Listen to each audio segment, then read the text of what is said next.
মাথায় করে এটা কিনে যাচ্ছে বস্তায় করে, জানতে হলে পুরো ভিডিওটি অবশ্যই দেখো। তো গুড মর্নিং সবাইকে, নতুন একটা দিনে সকলকেই স্বাগত। গোপাল সোনার দর্শন তোমাদেরকে করিয়ে দিলাম। যারা এই ভিডিওটা দেখেছো তারা জয় গোপাল কমেন্ট করে দাও। তো ঘটনাটি ঘটেছে গতকালকে, রাস্তা দিয়ে বস্তায় করে মাথায় করে কী যেন নিয়ে যাচ্ছিলো। তো আমরা বাড়িতে ডাকলাম, আবার ডেকে দেখছি কি একটা মালদা থেকে এসছে।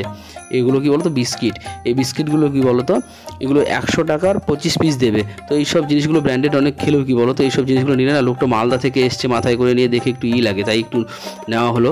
তারপর নিয়ে বাবু দেখো দাদাটিকে বাইরে চলে গেল, টাকা পয়সা দিয়ে বিক্রি করে দিল। তারপর আমি বালুঘাট যাবো, একটু দরকার ছিল আমার পার্সোনাল, তাই আমি রেডি হয়ে গেলাম। আমি সবসময় পকেটে গীতা নিয়ে নিই বাইরে গেলে, অনেকটা সেফটি ফিল করি। তারপরে দেখো সাথে একটা ব্যাগ নিয়ে এলাম, ব্যাগ নিয়ে একটু লুকটা কি টোটাল লুকটা তোমাদেরকে দেখিয়ে দিলাম। আর কি বলতো, জীবন সঙ্গী আর পথ চলার সঙ্গী কখনো ছাড়তে হয় না। আমার 14 বছর বয়স হচ্ছে, এই গাড়িটা আমি কখনো চেঞ্জ করিনি, আর আশা করি চেঞ্জও করবো না। তারপরে দেখো নিজে একটা সেলফি ভিডিও করে নিচ্ছি।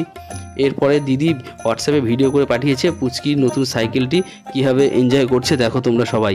তারপরে আজকে সকালে চলে আসি। আজকে সকালে দেখো কি অবস্থা, প্রচণ্ড মেঘ একদম গুমড়ে রয়েছে। আর এদিকে দেখো মা ব্যালকনিতে বসে চা খাচ্ছে না, পান করছে। এদিকে দেখো বিস্কিটগুলো কালকে নিয়েছিল, ওই বিস্কিটগুলো দিয়ে মা চা পান করছে। তারপরে দেখো ওয়েদারটা তোমাদেরকে দেখে দিই, প্রচণ্ড একটু বাতাস বইছে। আর দেখো ব্যালকনিতে গাছগুলো, বৃষ্টি হলে কী বলতো গাছগুলো না প্রাণ ফিরে পায়। এদিকে যেহেতু অম্বুবাচী লেগে গেছে তাই বৃষ্টি হবে, এটা স্বাভাবিক ঘটনা। এদিকে পায়রাগুলো চিন্তায় বসে গেছে যে কি করবে, বৃষ্টি হচ্ছে। আর এইদিকে জামা কাপড়গুলোকে রেখে দিয়েছি বর্ষায় ভেজার জন্য আর রোদ্রে শুকানোর জন্য, দুটোই। এদিকে ঘরে ঢুকে দেখছি জানলাটা খোলা রয়েছে, একটু বিছানাটা ভিজে গেছে তাই জানলাটা লাগিয়ে দিলাম।